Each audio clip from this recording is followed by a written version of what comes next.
Welcome, ladies and gentlemen, to another edition of Seen Beyond and Through with Monty. Right before you is Megan Markle, the Duchess of Sussex. She's made news lately. Well, I shouldn't say lately, because she's been making news since she has been married into the royal family. But she gave an interview with Miss Oprah Winfrey, and this interview revealed quite a bit that many on the outside were not aware of.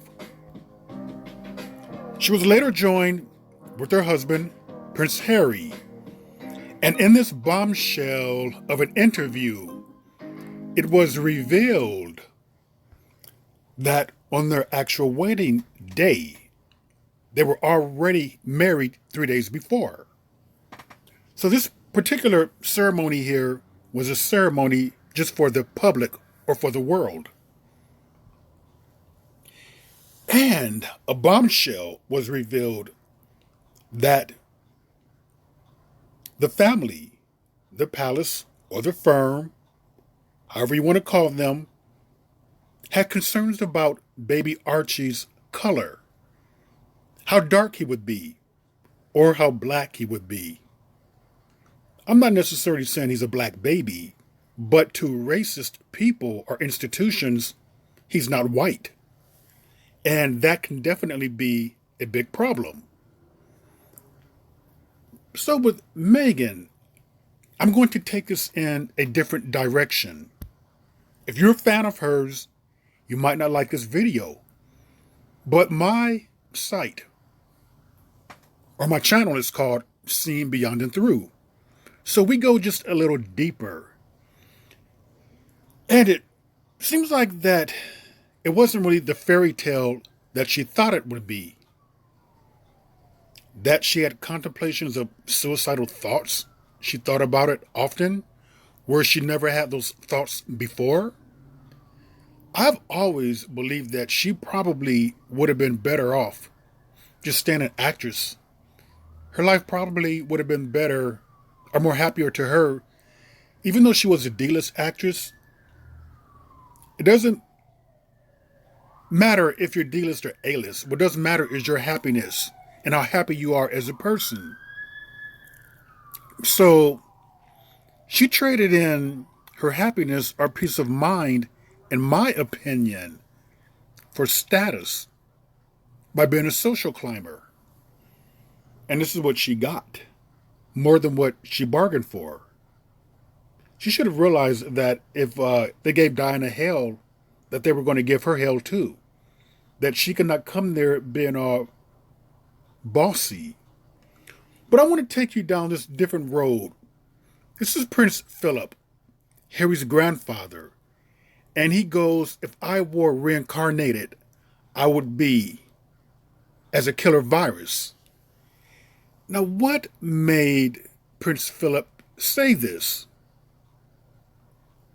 Why such a thought? It seems very negative. It seems very dark, very sinister, very evil. But we're going to get down to this deeper. But before we do, I want you to hear out of his own mouth. What do you see as the biggest challenges in conservation? The growing human population. Because if where we are, there's nothing else. And do you have views about what should be done about that? Can't you guess? Well, it could be on a spectrum from mass sterilisation to greater availability of contraception. I don't know what your views are as to what can be done about it. Well, I think it might be described as voluntary family limitation. So there you heard Prince Philip with his plan that he would like to see some type of depopulation agenda to come forward or to push forward. And make no bones about it, people. He was referring to Africa and India, non-European, non-white countries. And just guessed, who is keeping this tradition alive? It's staying in the family. None other than Prince William. I know you're saying, what? Yes, we have it on record. We have the receipts here. So I want you to listen to him carrying on his grandfather's legacy. In my lifetime, we have seen global wildlife populations decline by over half. Africa's rapidly growing human population is predicted to more than double by 2050, a staggering increase of 3.5 million people per month. There is no question that this increase puts wildlife and habitats under enormous pressure. We're going to have to work much harder and think much deeper if we are to ensure that human beings and the other species of animal with which we share this planet can continue to coexist. When we look back, we have a mixed track record in this regard, but I'm always optimistic when I observe how young people in particular, all over the world, are motivated to reverse the trends of the past. Okay, so you heard Prince William talking about Africa, about how their population is exploding, how it's growing. It's going to overwhelm the world. Animals will suffer. The ecology will suffer, is what he's claiming. And he wants to do something about that. Now let's take this back and how it ties into Megan. This is a racist institution. This is a racist family. That is a racist ideology. Why would Megan choose to marry into this type of family when this speech was given by Prince William, was given in 2017? That was a year before she and Harry married. Prince Philip, that little gaffe speech that he gave, talking about if he would come back as a virus, that was done in 1988. Does she really think that they're going to change because of her? I mean, you chose to marry into a racist institution, thinking that maybe because you're biracial, that they just will give you a pass, that they would not see the fact that you have a black mother, that would just be ignored. Well, no, it wasn't. You got it from the public. The public was very hard on you. There was a rumor going around stating that you made Kate cry. And it turns out that that wasn't true. You said it was the other way around, that apparently she made you cry.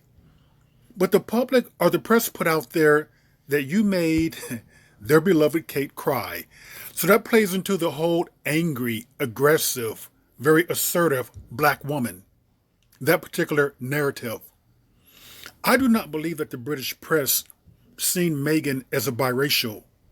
I truly believe they've seen her as a black woman.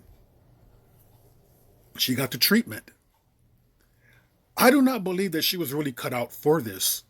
I mean, to me, Kate is apparently more suited for this, more cut out for it. She's British, English. She's more traditionally, just closer to it than what Megan is. I believe that Kate also was a social climber too. But I believe that she is doing the duties that they would want someone who's married into this particular family to do.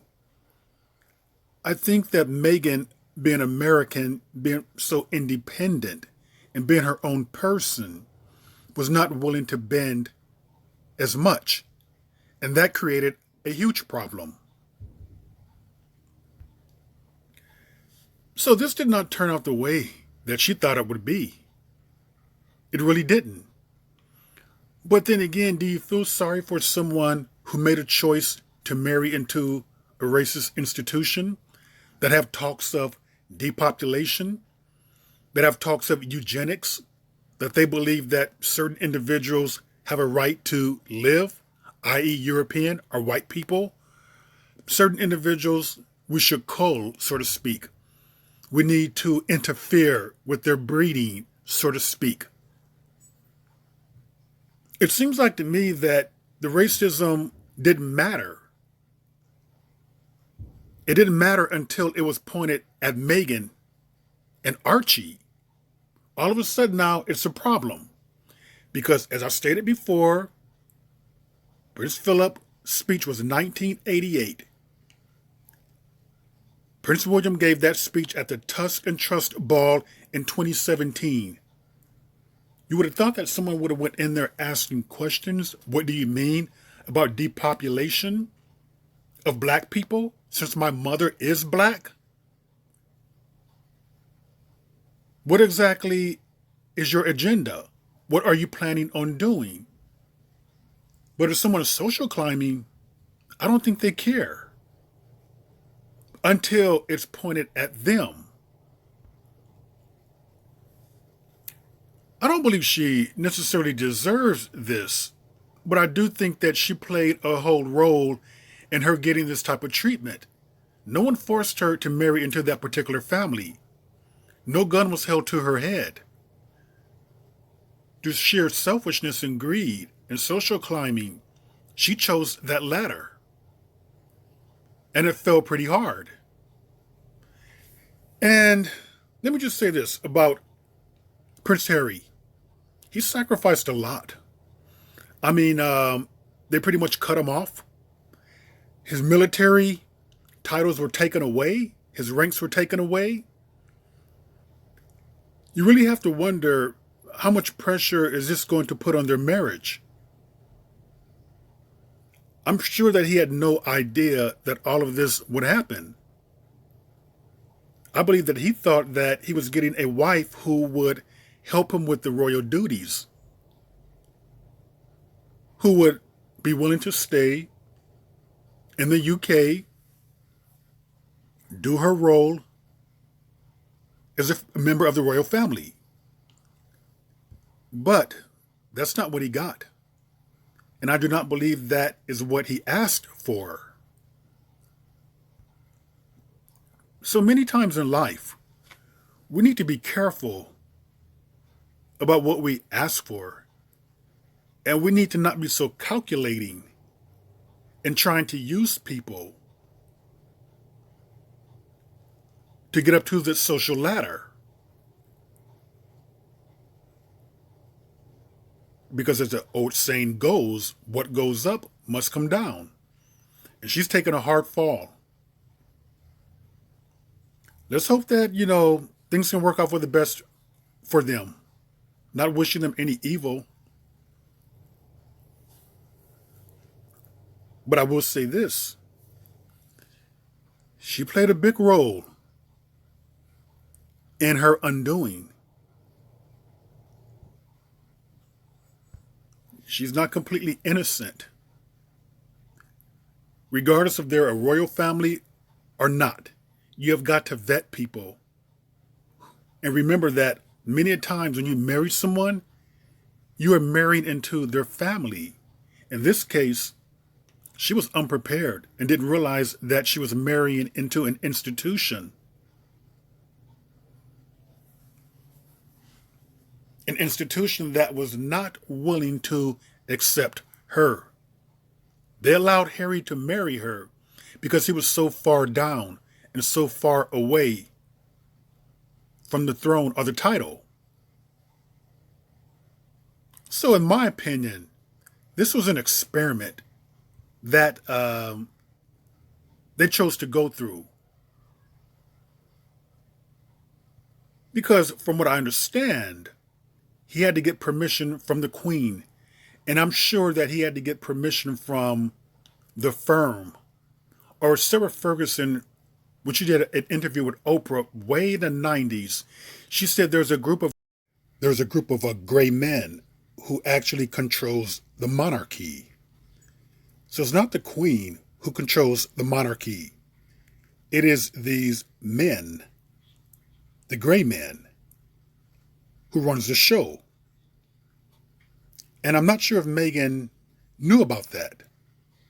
All bets on that she probably did not. But in this case right here, this is a case of greed, social climbing, using people. And look at the outcome. Your mental health has suffered tremendously. You have a whole nation, maybe the majority, who are going to blame you for a young prince's downfall. You have an institution who probably does not like you. Maybe from this point forward, you both are marked people. Look what happened to Diana.